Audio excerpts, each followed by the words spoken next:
Bimwe mu bintu bibiri abantu badakunze kwitaho nyamara ari ingirakamaro ku buzima bwabo.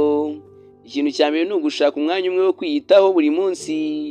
Aha ngaha niba wibwira ko igihe cyose kizajya kigusanga mu mirimo, uzasaza utaragera ku ntego zawe. Mu minota 10 cyangwa 15 gusa, fata umwuka wawe uhumeke neza, tekereza kure cyane, andika ku mpapuro, gabanya umuvundo mu mutwe wawe. Ibi byose bizagufasha gukora neza umunsi wawe wose. Icya kabiri ni ugusoza umunsi wawe wandika ibintu 3 byagenze neza.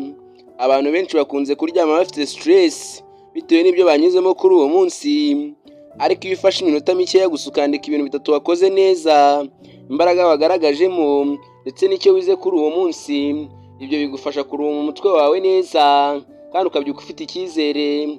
Ibi rero ni ishoramari ry'ubwonko bw'ahazaza hawe. Zirikana ko umunsi wawe ari nk'umutungo ufite agaciro kurusha amafaranga. Iyo utaye amasaha uba utaye amahirwe, ariko iyo ucunze igihe cyawe neza, ibintu byose biguha icyerekezo, imishinga, ubuzima n'inzozi zawe bibimamo. Zirikana ko impinduka ntoya ku munsi wawe ishobora kuguhindurira icyumweru, ukwezi ndetse n'umwaka.